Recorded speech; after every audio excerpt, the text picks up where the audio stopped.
Welcome to More Than a Muse podcast, a podcast all about women and the arts, hosted by Stani and Sadie. Join us as we explore what it's like being a female artist, examine modern-day problems, and educate ourselves and you on important and forgotten female artists of the past. Hi, everyone, and welcome back to More Than a Muse. I'm Stani. And I am Sadie. Thank you for joining us here today. I am very excited to talk about what we are talking about today. I am too.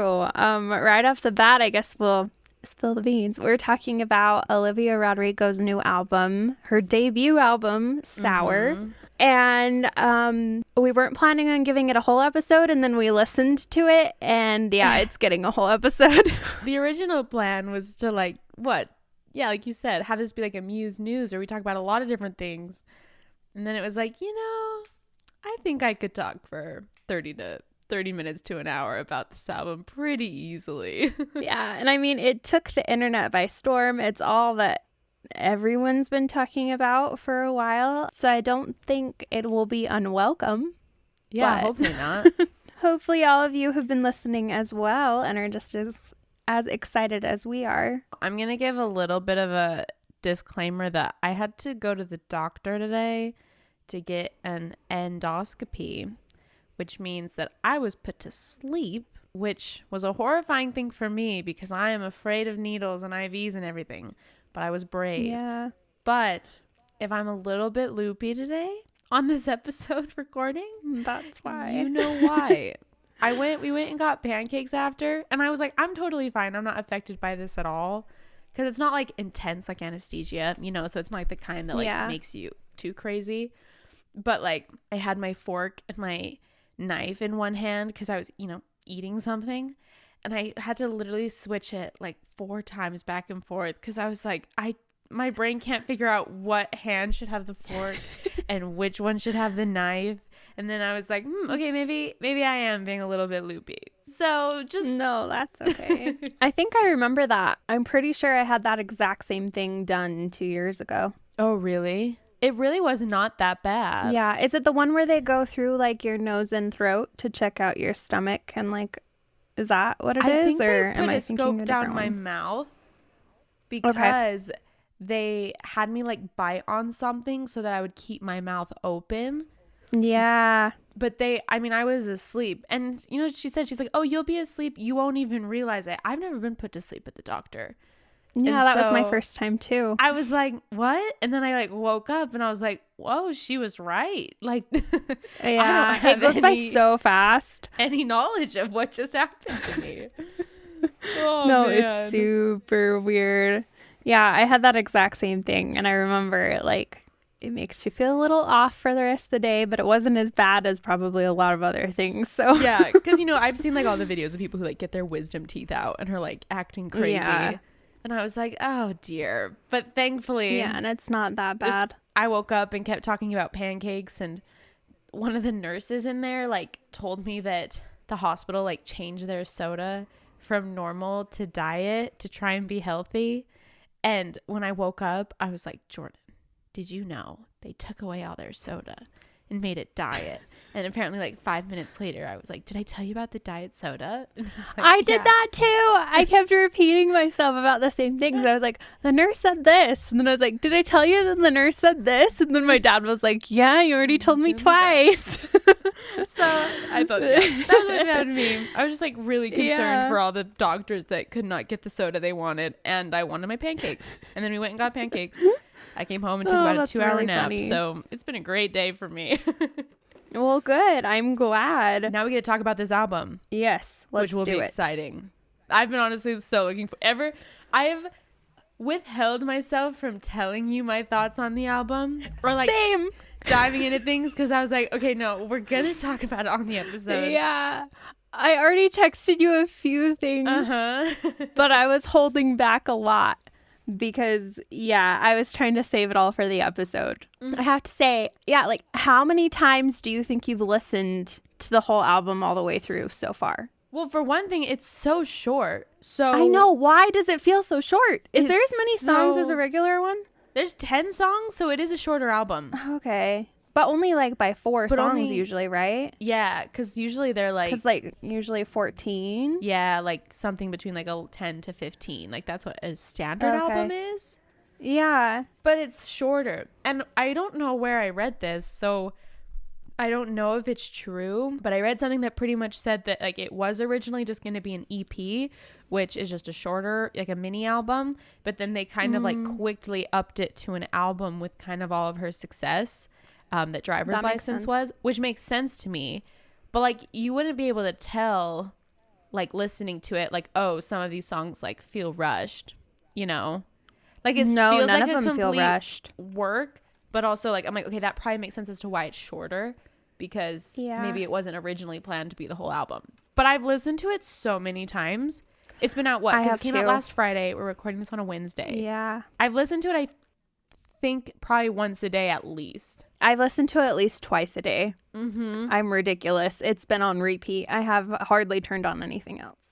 And to put that into context, one of my other favorite artists, 21 Pilots, came out with their new album. I haven't even and listened I've to been it. trying to, I've listened to it, I think 3 times. But every time I like go on a walk or something, I turn on Olivia Rodrigo instead, because these songs are so good. Good. There's not a single one that I'm kind of like meh about. And I've never had that on an album. Which is probably like the fact that it is so short.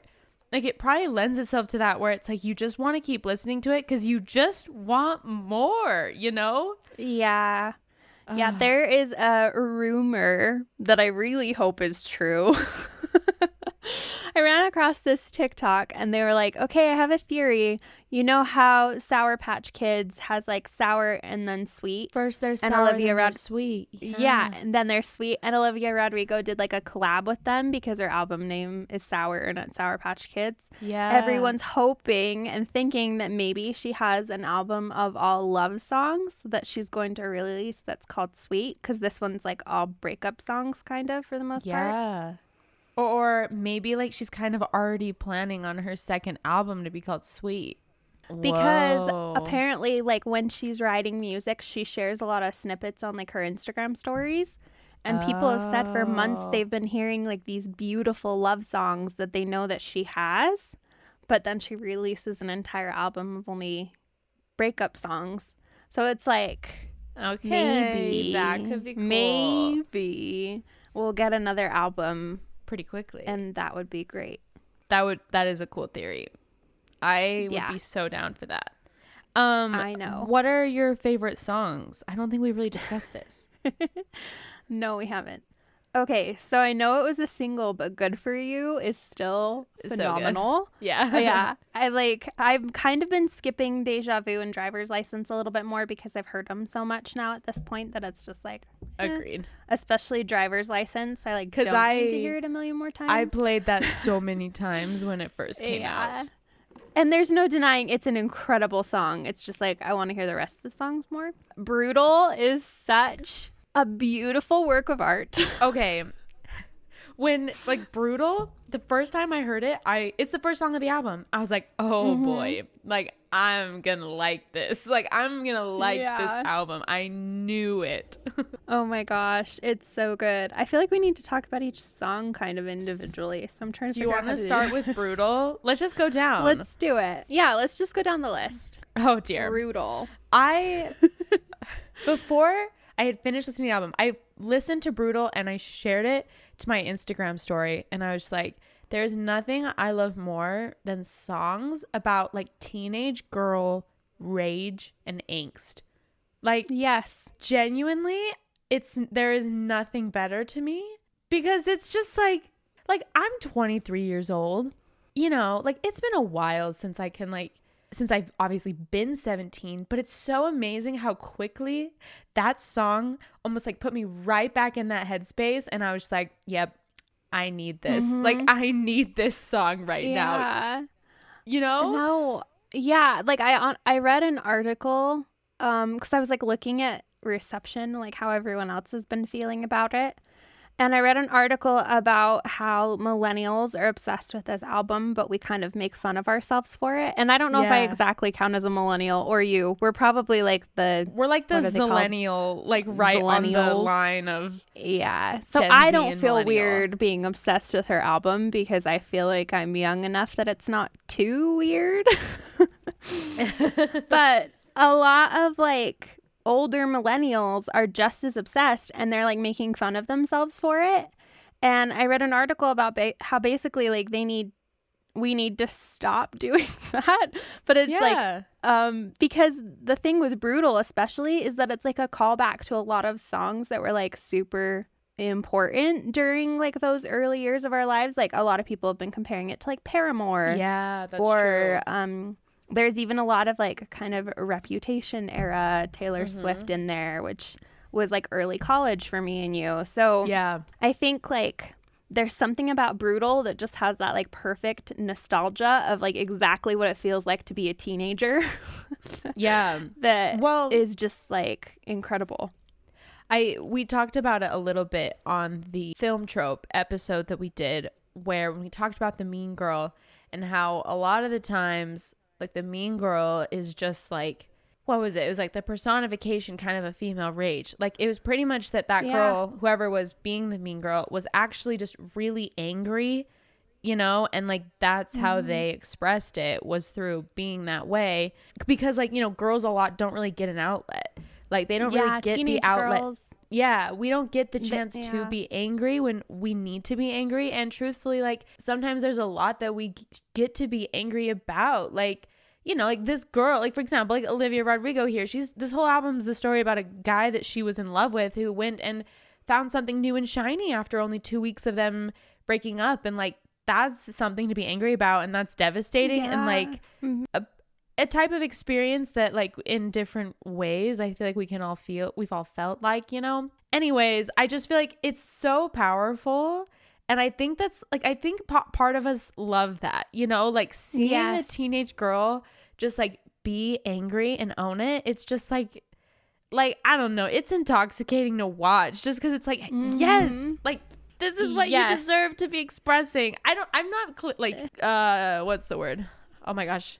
I feel like I'm focusing so hard on my words right now. I am not like summing that up very clearly, but I hope you know what I'm trying to say with that. No, I totally get what you're saying. And yeah, even just the lyrics, like they just ring so true, where she's like, I'm not cool and I'm not smart and I can't even parallel park. Oh my gosh. Like everyone feels that way. I'm just going to read the second verse if that's okay. Yeah, I had it ready because like it was like that lyric of that second verse, I was like, I don't think there's been a sum of lyrics that have ever described my teenage years more. And it's, I feel like no one wants me and I hate the way I'm perceived. I only have 2 real friends and lately I'm a nervous wreck because I love people I don't like and I hate every song I write and I'm not cool and I'm not smart and I can't even parallel park. Like truer words have not been spoken. I know, it's so good. And then just where she pauses and she's like, oh, it's brutal out here.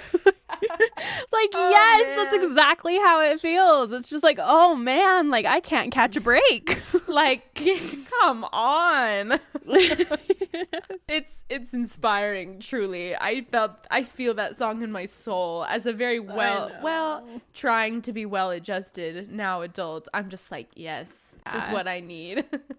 No, it's so good. And the beat, like I will not get over that. Like the string good. Session, she's like, I want it a little messy, and then it's like dun-dun. I was like, nice, this is so good. What a perfect way to start it all out, I think. Oh, it's perfect. And then she just breaks our heart with Traitor.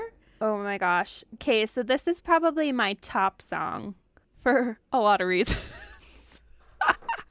Okay, it's so good though. Like the hook, you didn't cheat, but you're still a traitor. Like the first time I heard that, my jaw dropped. I was like, whoa, like that is such a good line. Yep. And I can't think of another song that like sums up this kind of situation so perfectly. Yeah. Where it's like, okay, like maybe you didn't cheat on me, but like, but was it okay what you did? Yeah. So I love it because it's like, okay, maybe you're not a cheater, but you're a traitor. And that's like a perfect way to like sum up that kind of situation. It's like maybe you didn't cheat on me, but you still betrayed me. Like you betrayed me and I know you'll never be sorry. Like, oh, just dagger to the heart. Yep. Another lyric that, okay, hold on, I have to look them up. But there is a certain one here in this song that I just love. Okay, here it is. The lyric of "I kept quiet so I could keep you." I could keep you. Oh my gosh. That one hurt. Yeah, I know. This song, I played it like 5 times before I moved on to the next song because I was just like, oh, are you kidding? Like, it just, it's so good. Like how she sums up, you're talking to her when we were together. You said you were friends, but it didn't look like it. Like, I always knew, but I didn't say anything. Yeah, you're right though. Like, I can't think of another song who really sums that up this well. Yeah. Remember when I brought her up and you told me I was paranoid? Oh, yeah. Oh, it's just so good. It's so good. And the last line, like, I wish you had thought this through before I went and fell in love with you. Mm-hmm. Heartbreaking. It's such a good song. Like, the lyrics are incredible. The tune, like, it's a brutal to the first one, but it really is. It's so sad, but in a lot of ways, like, I feel like it still has that anger in it a little bit, which is kind of nice. This is something that goes through with every single song, is it's just like when she sings it, like, I am like, the way she sings it, she just tells her story so well that you really feel like you're like, oh, she got hurt bad, you know? Yeah. And you can understand why. Like, I feel like she paints such a good picture throughout the whole album of exactly what happened and why she feels this way, and it's just like, oh. Like, yeah, and it's exactly how the end of a relationship feels. And it's like, yeah. And I love too that it's like, it speaks so, it's like this the key of good songwriting, where it speaks so specifically. Yet at the same time, like, I think because she is so specific, oh my gosh, it's like, like, I feel like it's becoming more universal that everyone can listen to this album. Like, anyone who's been heartbroken, which I feel like is a pretty universal feeling, unfortunately. Yeah. You know, like, we know what these songs are saying. Like, we know what this feels like. Which is sad. Which is sad. But it's true. We all relate to some part of every single one of these. There's just too many bad men in the world, apparently. Yeah. It's fine. But no, really, like, even if you're like happily married and you're older and it's like no big deal, like, you still remember what it's like to be a teenager and have a boy that you really like talking to a girl and like pretending that it's nothing. And you just get that feeling that you're like, okay, but like, it probably is. Exactly. That has literally been my entire experience listening to this album. Exactly. So it's like everyone can recall a moment when they felt like that. And I think that's what makes it so powerful. The next one, it's what? Is it 1 step forward, 3 steps back? It's, driver's license, which we've never really talked about. So maybe we should briefly. Okay. All right. You're right. This song broke a bunch of records, so there's no denying like how phenomenal this song is. Like, the one note that builds up, like, practically screaming at the end. Like, the song broke the Spotify record for most one-day streams for a non-holiday song, which, like, you know, makes sense that holiday songs on Christmas are probably all streamed the same. But it had 15 million global streams on its 4th day. The next day, it extended its record with over 17 million streams, and it also broke the record for the fastest song to reach 100 million streams on Spotify. Holy crap. Have you seen the SNL skit about this song? I heard about it, but I didn't see it. It's pretty funny, where it's like, I'm trying to remember, but it's like a bunch of guys like at a bar basically, or like playing pool, and like they keep turning this song on, and then at the end it's like they're all just like crying and singing the bridge because it's just so good. The bridge. Oh my gosh. I feel like this song is when I was like, okay, so this is like, Olivia is the music baby of like Lorde and Taylor Swift. And I've seen like people get annoyed of like, stop comparing her to Taylor Swift. She's her own artist. Yeah, of course she is. But like, I think this is like, we're starting to get the first generation of artists who like listen to the music that I idolize too.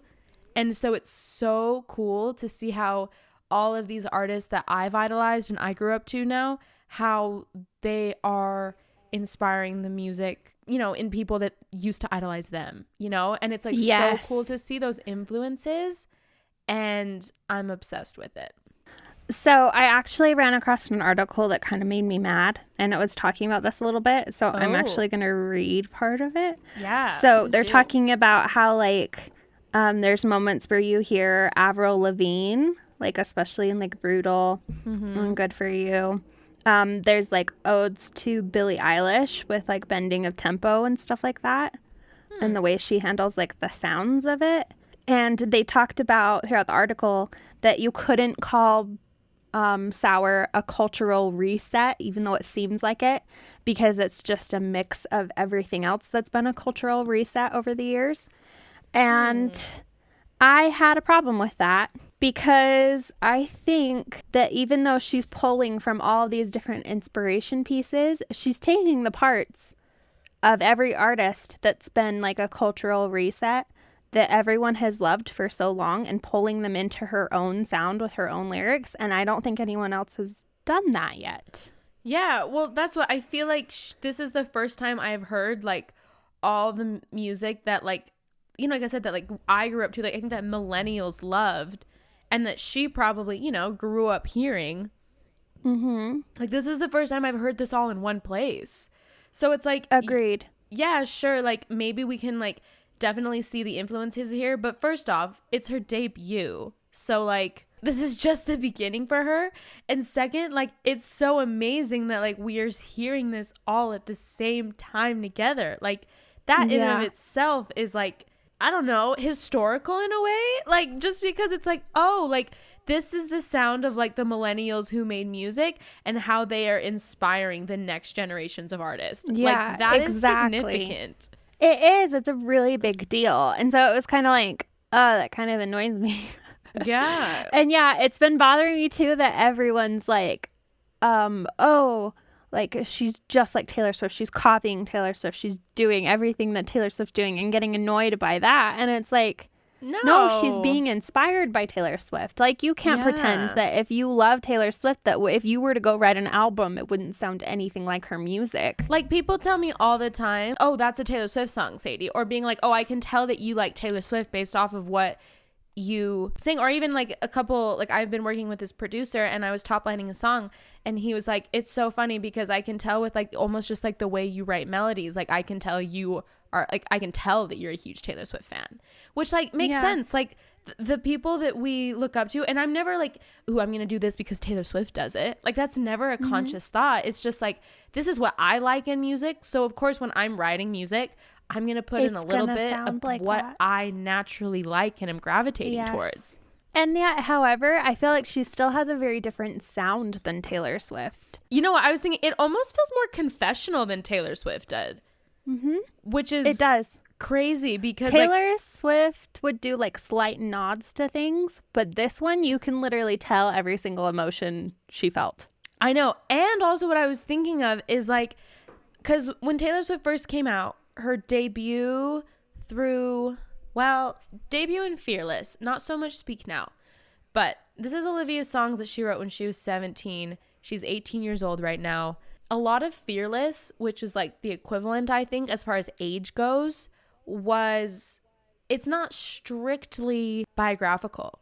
Like it's inspired by things, but it's still a lot of the album is her just storytelling. It's her working with other country artists. It's her maybe not being so vulnerable, but like there's a couple of vulnerable songs on that album. Like for example, like I think 15, I think Forever and Always. I don't know. I can't think of it, but like those are the most like powerful ones, but I think those are the most biographical, you know, like sure. Like there is Love Story, which was like biographical that she wrote it because her parents didn't like it. But it was almost like so much of Fearless was her idealizing about heartbreak and idealizing about love, which like obviously those songs raised me, so I am not criticizing those, but it's like I feel like Olivia's album is like a whole album of the songs 15 and Forever and Always, because on Forever and Always by Taylor Swift you can tell she's angry and you can feel that anger that you can't maybe really hear on the other songs because they're not necessarily coming from completely heartfelt true feelings,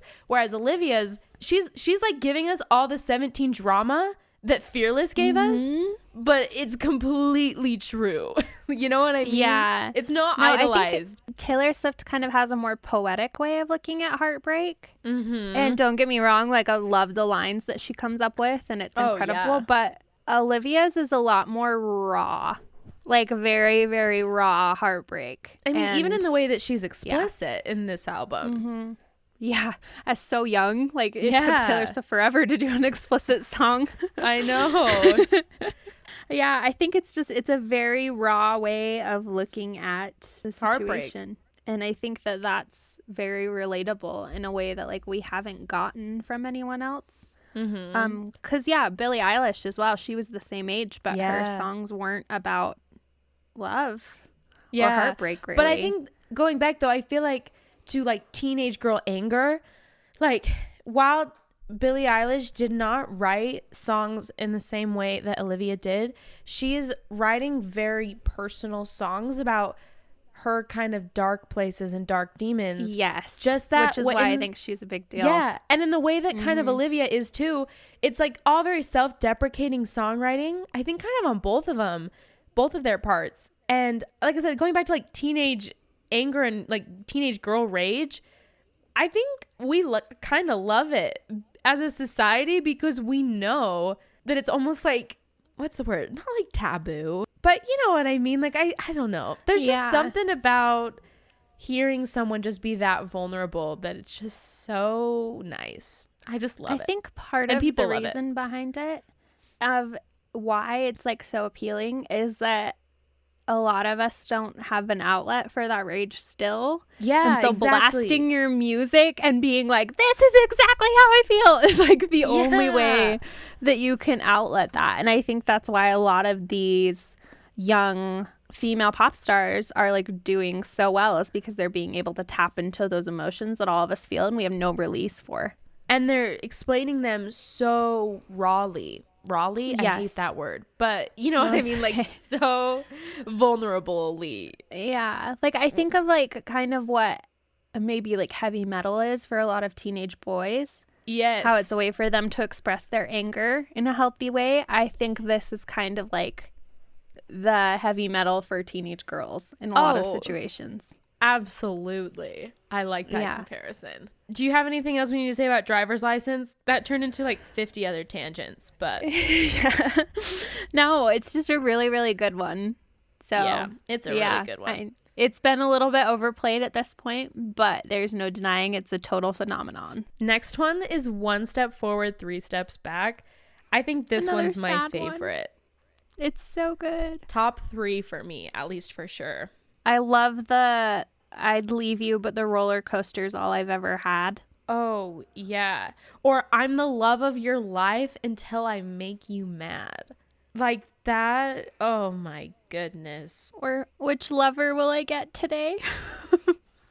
I listened to this song and I was like, okay, this is like the song that I've been like trying to write about like a certain relationship in my life for the last 6-7 years. And I'm like, she did it so perfectly. I actually thought of you when I was listening to it because I was like, I bet Sadie might relate to this. Yep. It's like, oh. Like, and just like the thing of like, all I did was speak normally. Somehow I still struck a nerve. I'm just like, yeah. That's what it feels like sometimes. And I love too that she didn't do the normal saying of like 1 step forward, 2 steps back. She was like, it's a 1 step forward, 3 steps back. Like it's so much worse. She's like, we're making tiny progress and then just like falling behind constantly. Yeah. It made it way more powerful. Also, speaking of the 1-3, this uses the piano part from New Year's Day by Taylor Swift, which I think is so cool because New Year's Day is like a very soft love song, probably like one of Taylor Swift's softest, most vulnerable love songs. So it's kind of funny how it got turned into this really soft, heartbreaking song, you know? Thank you. I knew I recognized the piano, but I could not place the song. I was like, I know this is a Taylor Swift song, but I don't have time to go listen to her entire like just 6 albums to figure out what song it is. So I was like, I know it's a Taylor Swift song. I know it's a Taylor Swift song. And like Taylor Swift is credited with it. Like Taylor Swift and Jack Antonoff technically have writing credits on this song because of the piano part. Really? Which I mean, so it's like actually the sample of New Year's Day, and also cool. So that's kind of what I think. Maybe I don't know if it's a nod to Taylor, but it's like the 1 3 13, 1 step forward, 3 steps back. Oh yeah, probably. And I do want to say one more thing about the Taylor Swift like obvious inspiration here. Well, I say one more thing, I'll probably bring it up a couple times. Obviously Olivia's her own artist, but something that I do feel like she definitely got from Taylor that I think we're going to see so much of is the ability to kind of laugh at yourself and be self-deprecating. Maybe I should wait until, I can't remember what song it's from, but there's one thing where she's like silly, over-emotional, sensitive me. Maybe it is this song. Mm-hmm. I don't know. But you know what I mean? Like there's so many lines in this entire album where she's being very self-deprecating and very self-aware in her lyrics and almost kind of like making fun of herself that like she got so swept up in this, you know? And I think that like when you go back and listen to Taylor Swift, I don't think she always does it very obviously, but you find that she does make fun of herself a lot in her writing. Or almost just like make fun of situations. Like even in like We Are Never Ever Getting Back Together with like that indie record that's much cooler than mine. Or Shake It Off, which is all about like, you know, like the music video is her dancing horribly because she knows she dances horribly. Or Blank Space. Yeah, there's tons of lines of like where she, or even like in Lover where it's like, I swear to be over dramatic and true. You know, like there's so many little moments that Taylor Swift will be like, I'm very self-deprecating and I'm very self-aware, but I'm also like not going to really take the blame for situations. You know what I mean? It's like this like balance of like not taking the blame, but also like knowing your role that you played in it. And the very first night I listened to this album, I was like, oh my gosh, like speaking to my husband, Jordan, I was like, I feel like I can notice this in Olivia because I feel like that's the way that Taylor Swift's writing has influenced me, where like it makes... like it like realize, I think Taylor Swift taught me that it's kind of fun to be a little bit self-deprecating, to be self-aware in your writing. And when you pair that with that honesty, I think that's like what really makes you feel like you're getting something from someone when they share their music, if like they're doing those things. So anyways, that's like a very direct way that I feel like I can see the Taylor Swift and Olivia line, because I think that line exists for me too. So no, definitely. Random tangent. Next is Deja Vu, and I love that one. It's so good. Also, love that she brings up Billy Joel in this song. That was one of like my high school favorites, and I still turn it on sometimes when I just like really need to be happy. So love that. And I think it shows like also how many influences are in her music. Like if she's listening to 80s rock, like there's a lot going on here, and I'm very happy about that. I know. I love the like breakdown thing that comes over after like the do you get deja vu? Like the there's my sound. Because it seems so unexpected and like surprising and unique that I feel like I can hear her just like imagine her in the studio being like, oh yeah, that's a cool sound, let's just do that. You know what I mean? Mm-hmm. And I like that it's so unexpected. I feel like it really shows her creativity, and it makes me very excited for what's to come. None of her songs feel really expected. Yeah, I like that. And I don't know what it is, but it's true. Like nothing, like you listen to it and you're kind of like, okay. And then you're like, whoa. Like it just like always, some part of it takes you by surprise. I agree. And I love that. So I love her little like nods to everything. Like where she's like, do you call her Almost Say My Name? Because let's be honest, we kind of do sound the same. Olivia, Sabrina. I just think it's really, really funny. Like she calls him out hard in a lot of these. She does. Also, I saw this that. TikTok where it was like, okay, so the TikTok was talking about that something that they liked about Olivia is like, obviously Olivia in her album is like telling this story about the other woman, right? Like it's a classic trope where there's another woman who gets your guy. But she talked about the fact that like a cool thing here is I think like a way to show almost like how we're kind of progressing as like a society and like how self-aware she is there is no other girl slander. Like, yeah. Happier especially does that. I think her song Happier that we'll get like, to. Like she looks beautiful. She looks kind. Like, yeah. There is nothing mean about Sabrina. In fact, she's very kind to her and very just like, I get it. She's prettier. Like she acknowledges that she's like insecure.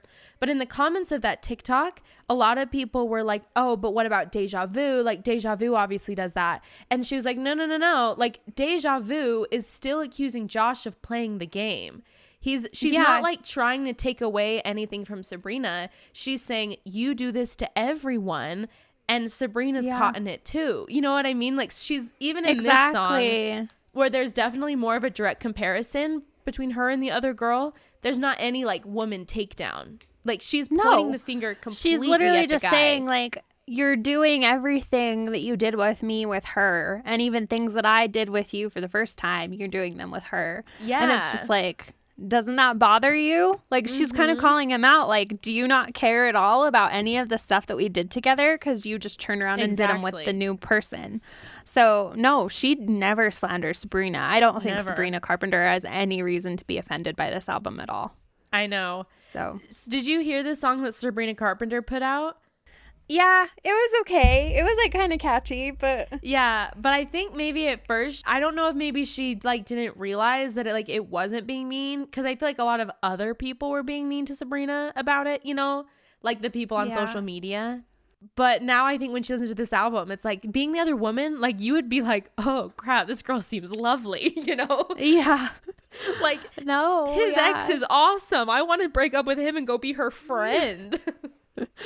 Seriously, because she's never mean about it, and she could have been so easily. There's so many songs that are, but no, it's all of the accusation, everything, even on Traitor, it's all on the guy. Yeah, I think it shows maturity. No other woman slander. Okay, good just for you. Get mad at the guy. Oh yeah, let's just only be mad at men. And I love Good For You so much. Oh my gosh, it's probably one of my favorites. It reminds me of like so many like good rock songs. You know what I mean? I'm just like, oh, this is so good. Oh my heck, it's so good. You can't help but like sing along to it, and like I can't help but like dance a little every time I listen to it, where it's just like, good for you. You know, like you look happy and healthy. I know. There's two lyrics in here that I love. The first one is, I guess that therapist I found for you, she really helped. Really helped. Oh, like what is more savage than that? New girl.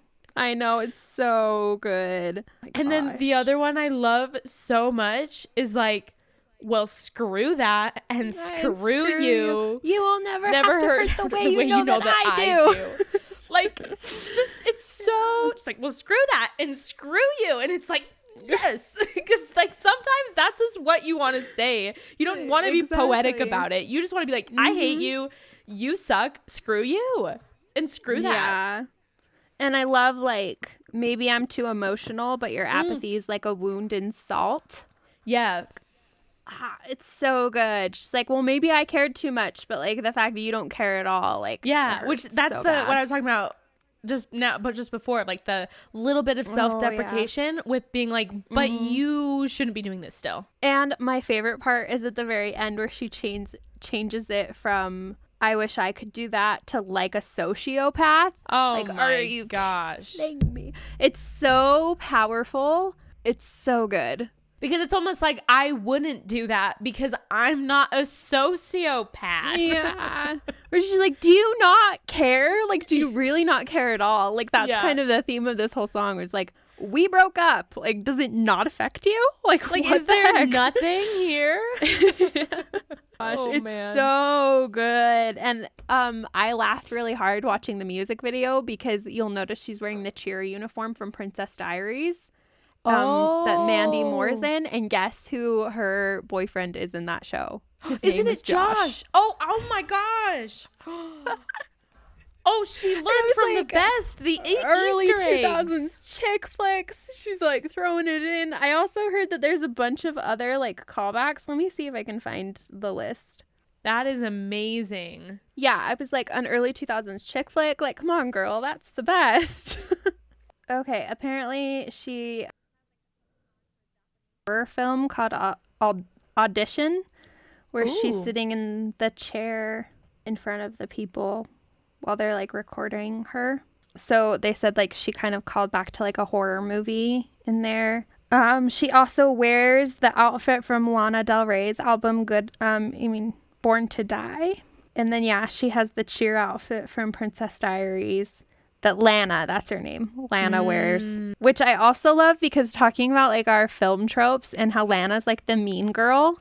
Yeah. And then how it's just like teenage rage. And then you have like Olivia singing Good For You in that outfit. Like that just kind of really, yeah, I love it very much. Also, they said, I was like, because it's like, go ahead. What about the mean girl in those TV shows that lose the guy? Like, yeah, maybe they're kind of pissed about it too, that they move on to the girl that we're rooting for as the audience. But if they're real people, that would probably break their hearts too, even if they are kind of mean. Suck. Exactly. So I kind of love that she kind of references like the so-called villain in like a chick flick in a way. Also, they said it's very similar to Picture to Burn, where she has like the flames in the background. There's also a horror movie called Jennifer's Body that's about female revenge.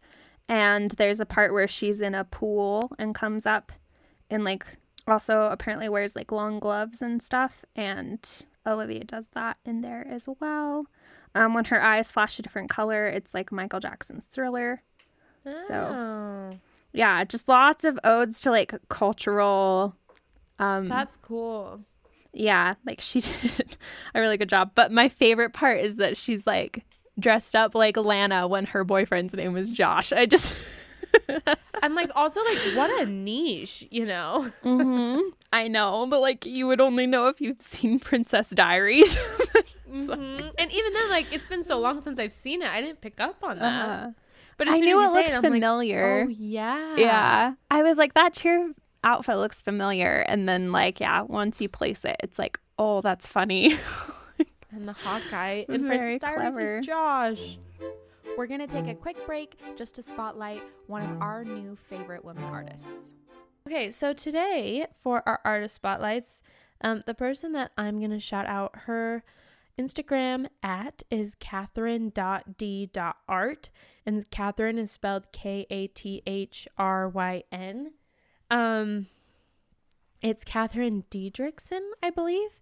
I love her bio. It says painter of magical moments. And yeah, I mean, looking through her paintings, they're so beautiful.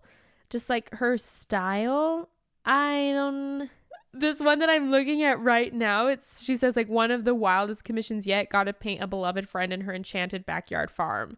And it has like paintings of ducks and rabbits and like this woman like sitting in this beautiful yard with all these animals around her and with dogs on her. It's so cute. I love that one. But yeah, it's like it looks like she does commissions, which is amazing. And just really beautiful artwork. They look like scenes out of a fairy tale book. Yeah, exactly. Like so pretty. It's kind of like slight impressionistic. But like they're so beautiful. Oh, the one of the kids in the lavender field. So pretty. Oh, it looks like on her website she has a couple prints available.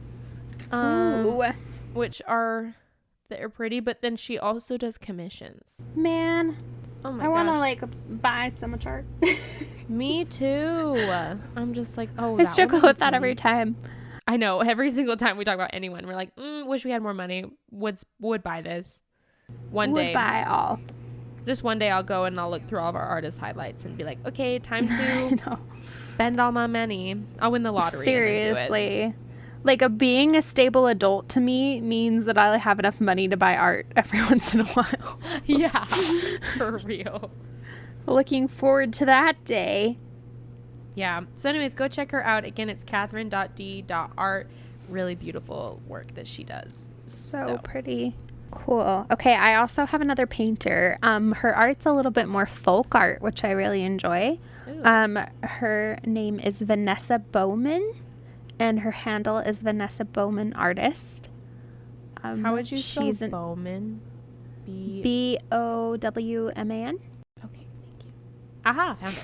So she does like a lot of like really wild floral arranging paintings, and then pictures of like people in gardens, which are literally the cutest things ever. Like these little country cottages with like flowers and birds and like ivy growing up the side of the walls, and it's stunning. I am obsessed with this. So pretty, so intricate. They're beautiful. They the are little so country beautiful. castle, and then it has like the little people in their coats like wandering along. Just I love it. I'm looking at that one right now with like the little tulips around. I know. Or like the one of the little lady like hanging up her laundry while the little chickens are around her. Oh yeah. Just beautiful, beautiful, beautiful. And so colorful. And I'm clicking on her shop now. So let's look. Looks like she's got prints, greeting cards, notebooks, postcards, original paintings, and I also love it too, and like you can buy them as like postcards or like notebooks, you know, because like I can't always afford to like support by like getting a huge, you know, thing for my room, but like sometimes like, oh, I could do it by a notebook. Yes, and these would be the cutest greeting cards too for like a thank you note or something. Like they come in packs of 4 and they're 10 pounds. I don't know how much that is. I'm assuming I think it's just over $10. I think so. For 4 of them. So if you need like a really nice birthday card or something beautiful. Like that, or like a beautiful notebook. I love folk art. Like it's so underrated. Yeah. So yeah, go check her out. Once again, that is Vanessa Bowman Artist. For just like some beautiful florals and garden photos of the English countryside. Be sure to follow these artists as well as any of the other ones that we've covered. We have an artist spotlight highlight on our Instagram page. We are missing quite a few from the middle episodes while I was in school, but you can always go back and listen to our episodes or check who we're following. Oh yeah. And feel free to send us more artists and people that you're really enjoying and love following along with. And that's everything. Dancers, musicians, chefs. Art includes everyone. So totally. Yeah, send us your favorite artists so we can highlight them on here too. All right, now back to the show. Well, moving on to Enough for You. This one's quite sad.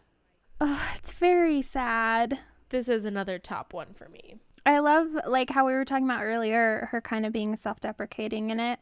The line, stupid, emotional, obsessive little me. I knew from the start this is exactly how you'd leave. Oh, that one is exactly how you'd leave. Like, oh my goodness. And I just love in like the first verse where it's like, I knew how you took coffee and I know your favorite songs. I read all your self-help books, so you'd think I was smart. Think like that I was smart, yeah. Like the amount of times I've just like slightly adjusted my personality to cater to different random interests, romantic interests, so they would think I was cooler or smarter is embarrassing, and I'm glad I'm not doing that anymore in my life, but it's real, you know? Yeah. The second chorus, second verse, and maybe I'm just not as interesting as the girls you had before. But you couldn't have cared less about someone who loved you more. I'd say you broke my heart, but you broke much more than that. Now I don't want your sympathy. I just want myself back. Oh my gosh. I just can't. What? It's such a good song, and it's so sad.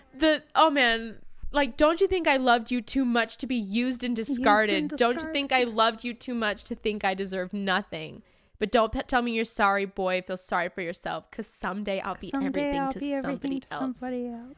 This bridge, that's another. I'm like, this bridge is like my life. So, haha. Yeah, it's so good. I also saw some tweets from like the Asian American community that said they really relate to a lot of this album because she references a lot like the blonde girl, the prom queens, like all those other girls. And yeah, that they relate to that a lot. Like always feeling like they want to be the stereotypical like beautiful American girl. Yeah, I think, do you know the new 9? We follow them on Instagram. I think we shouted them out once. They shared an article that someone wrote. It's a blog, by the way, everyone. I think I read it. Okay, yeah, post. I think that's maybe what it is. But yeah, it's Sour as an Asian American. And yeah, it talks about that. It's really cool.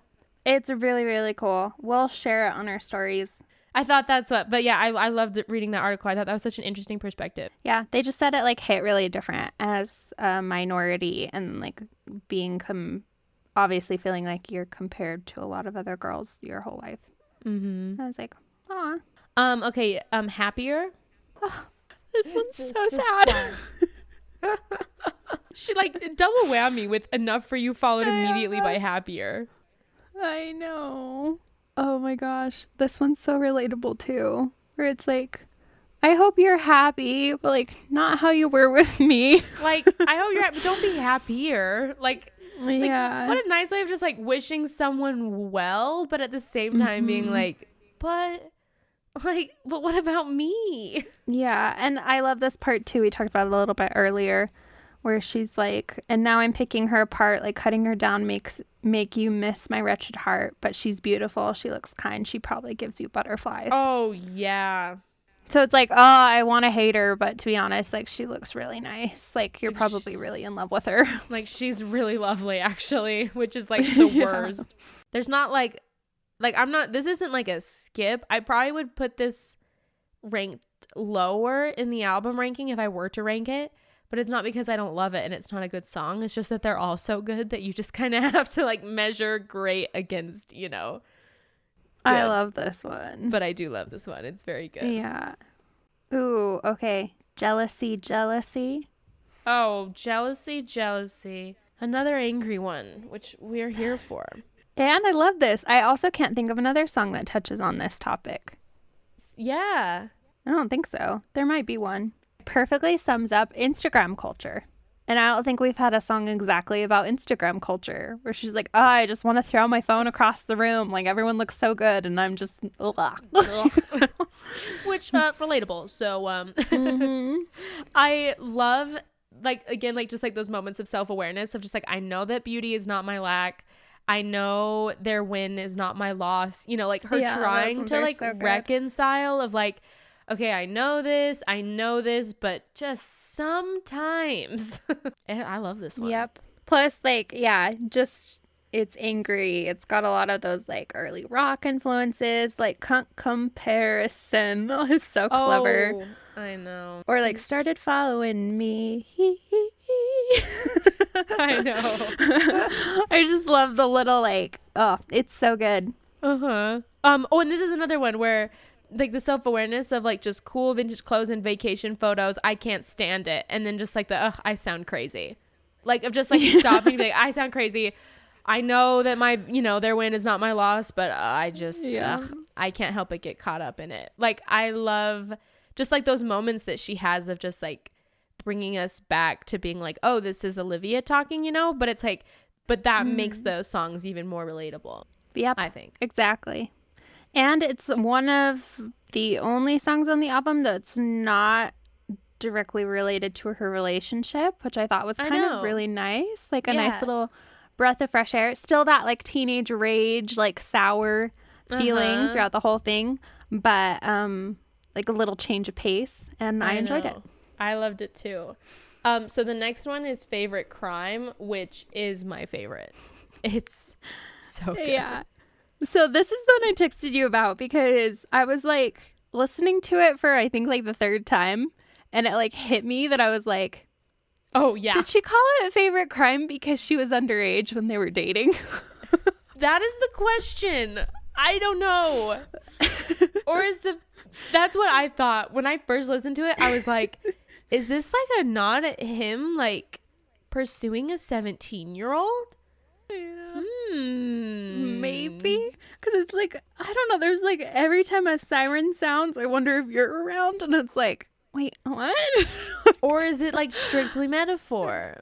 Yeah, so there's a lot of this one that I don't quite understand. I think this one is the least direct out of any of them. Yeah. But I kind of like it. I like the metaphor though of it though. Like the one heart broke, 4 hands bloody. Like we all got messy in this, but like just my heart's broke. I watched you as you fled the scene, doe-eyed as you buried me. 1 heart broke, 4 hands bloody. Yeah. Like I really love that. The line that really hurts me is like all the things I did just so I could call you mine. Like, and the way she sings it, it sounds so, she sings it so regretfully that is so relatable of just like, yeah, you know, like I said, like, especially like as a teenager, like all the stupid things that I did, you know, just to try and get a guy's attention, just to try and like get that guy, certain guys to stay a little bit longer, even though they were long gone, you know, like just the amount of like soul wrecking. Like it's seriously, just so relatable. And or it's bittersweet to think about the damage that we do, because I was going down, but I was doing it with you. Yeah, everything we broke and all the trouble that we made, but I say that I hate you with a smile, on my face. Oh, wow. That's another one.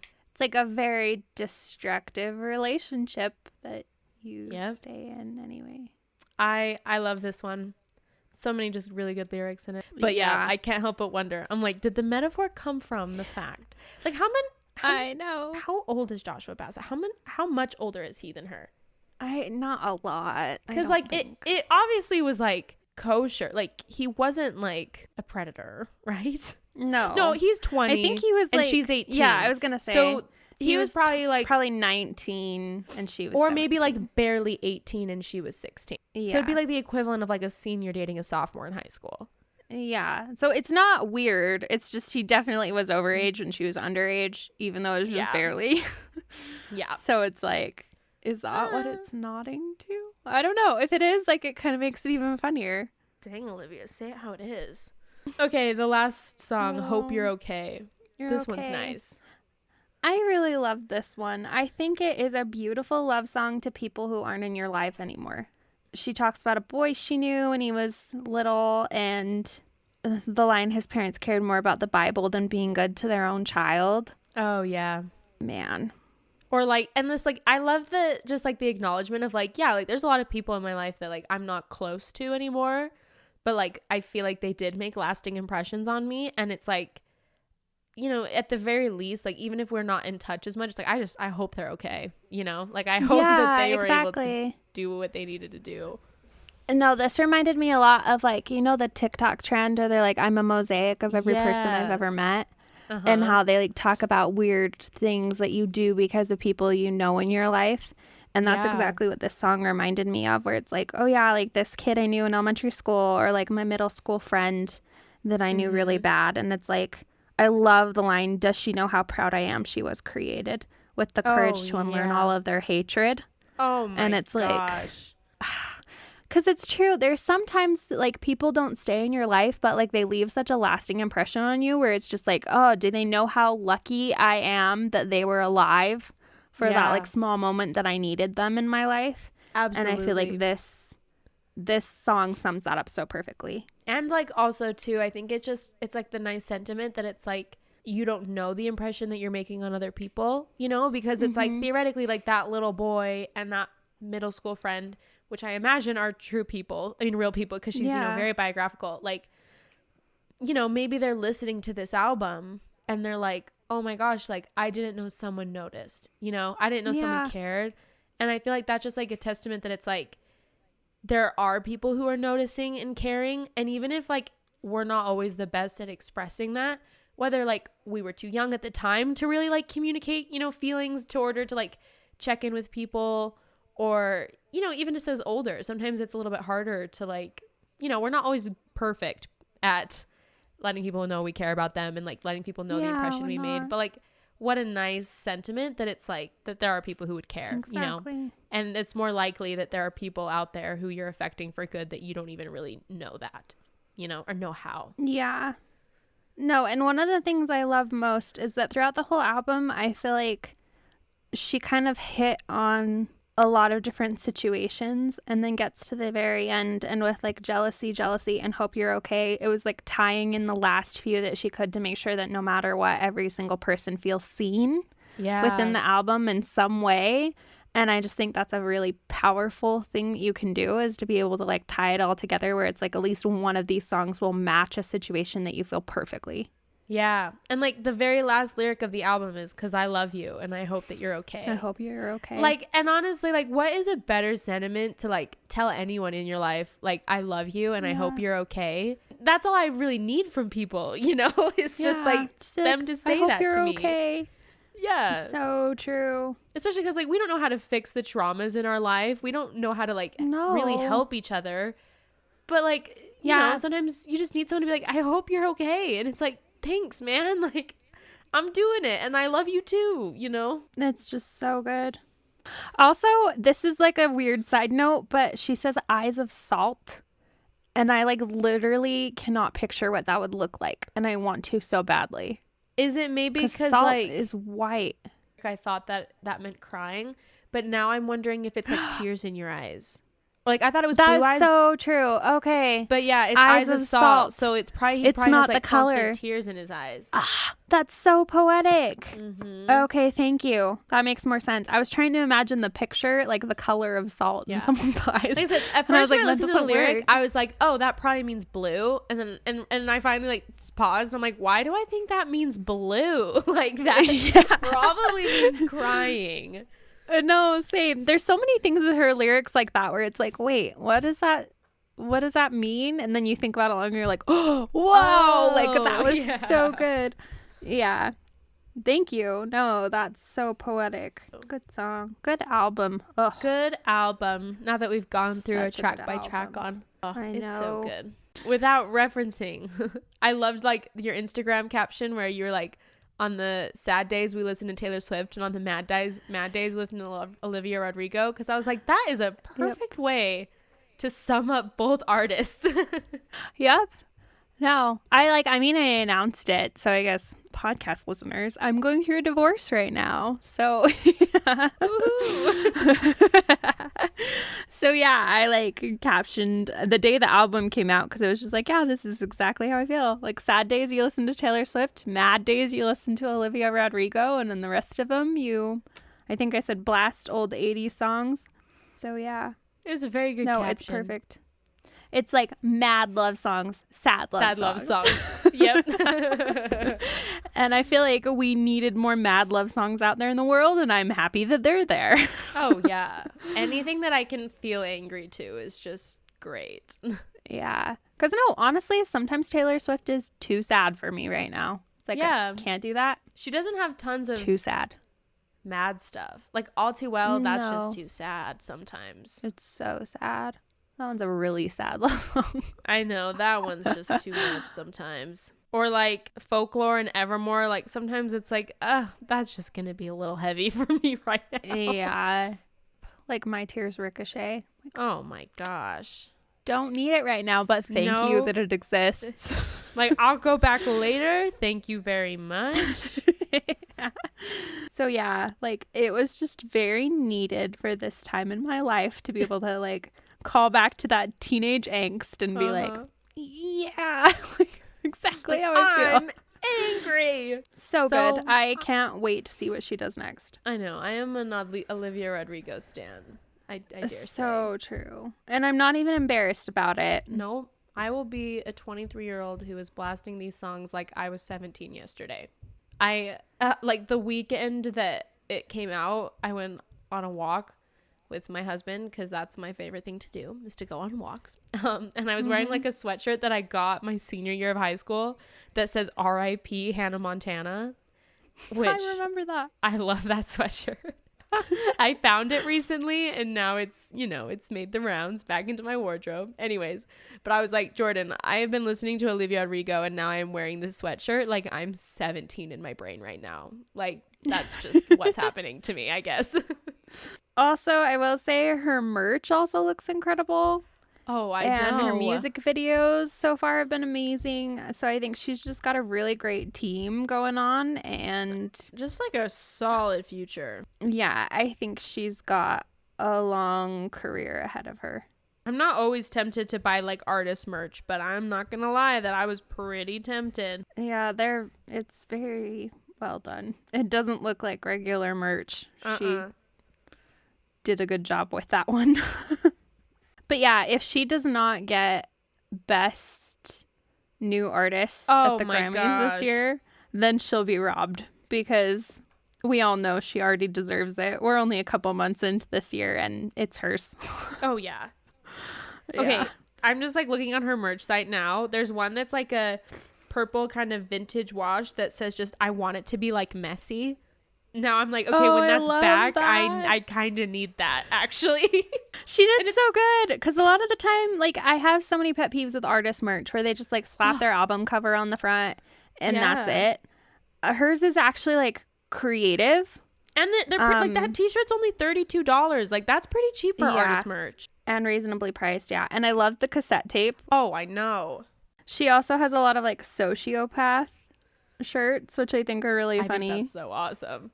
Oh man, I really want that. I want it to be like messy.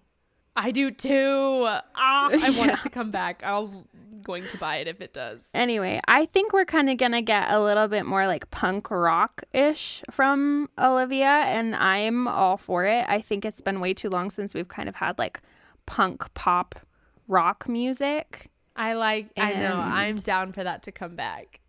Also, this is like some shade going Taylor Swift's way, so don't hate me. But I thought it was really funny that someone tweeted that one thing Olivia didn't learn from Taylor Swift is how to release good singles. Oh my gosh, I saw that. I died. And true that. Because a lot of Taylor Swift singles aren't Like, why did you choose that one? Yeah, and I feel like that's the eternal debate with a lot of fans is they're like, that's not the one that should have been the single. But with Olivia Rodrigo, I think she hit it on the head. Like the ones that were the singles. And like the order that they were the singles. Yeah. Like so she good. did it right. Really well. Like it fits perfectly. So, yeah. Anyway, that was funny. I thought that was so funny. Also, like a little last note on all of it, there's a ton of people mixing her music with other songs, specifically Taylor Swift and a lot of others, and a lot of them are really good, but I do kind of feel bad for Olivia that a lot of people aren't letting her music just stand on its own. Yeah. So I don't know how I feel about it, but there's a really, really good mix of Cruel Summer and Deja Vu. Oh, it's YouTube. So good. Also, Misery Business and Good For You. Yeah, I know. That one's also so good. But I also think maybe it's like a testament of how good her music is that you can mix it with a lot of iconic songs and it like fits really well and makes them better. Like, I feel like Taylor Swift and Paramore are like icons. So it's like if she's already being put up to their level with her first couple debut songs, it bodes very well. So good. However, I do feel a little bad for her, but it's okay. I also think it's really funny. She tweeted out at one point, people were getting mad at her for only writing breakup songs. Which is like, it's literally her debut album. She tweeted out, she's like, what do people want me to write about? Taxes? I know. So that was really funny. So I think she has a very good sense of humor about all of it, and she's just kind of enjoying what's happening. But yeah, go support Olivia. Let's support new female artists out there on the scene. And like, a lot of comparison going her way.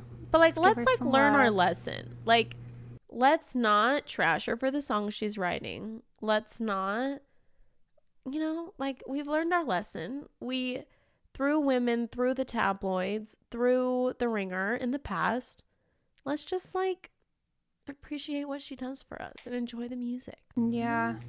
And she's making quite a statement. Like, Spotify Daily Data just tweeted that the biggest female daily streams on Spotify in 2021 so far Taylor Swift's at 72 million with Olivia Rodrigo behind her at 65.5 million. Wow. And then Olivia Rodrigo holds number 3, 4, and 5, and Taylor Swift holds 6 through 10. So she's getting up there. Like, people are listening a lot. And I don't think Taylor Swift needs to be worried, but like... No. Well, especially, I mean, like, Taylor Swift's at, like... Yeah. Just put out her 9th album. Like, she's... Definitely. She's good. Yeah. Yeah. And I don't think, like, bigger stars need to be threatened in any way, because it doesn't work like that. We just absorb more new music, right? Yeah, like, let's just make more room at the table. Exactly. But I am very happy for her with, like, how young she is and how new her music is to be, like, making this much of an impact, because I think she's going to have a very long and, like, very happy career. Hope you all enjoyed our little analysis and fangirling over Olivia Rodrigo. If you guys are fans, I'd like to hear your favorite songs, your thoughts on the album. Oh, please. If you're not fans, go become fans. So yeah, go listen. Like, even if you're like, oh, I'm sick and tired of hearing snippets of the songs everywhere, like, go give it a shot. Like it really is a phenomenal album. Yeah, because there's not like a single song on there that I hate or even like dislike slightly, or I'm not like that interested in. Like, I think all of them are really well done. So, and like I told Sadie, it's the first time I've ever finished an album and went, oh, wait, where's the rest of it? I know. Like, I want more. Yeah, it felt way too short. So go give it a shot. And also, thanks for giving us a shot and listening. Yeah. Hope you stick around. Hope to see you back next week. We'll be talking about a new, lesser known or forgotten woman artist of the past. Yep. And we love you. Thanks for being here. Yeah, we love you, and we hope that you're okay. We hope we do love you, and we hope you're okay. That's it. Bye. Bye. Now that I'm crying.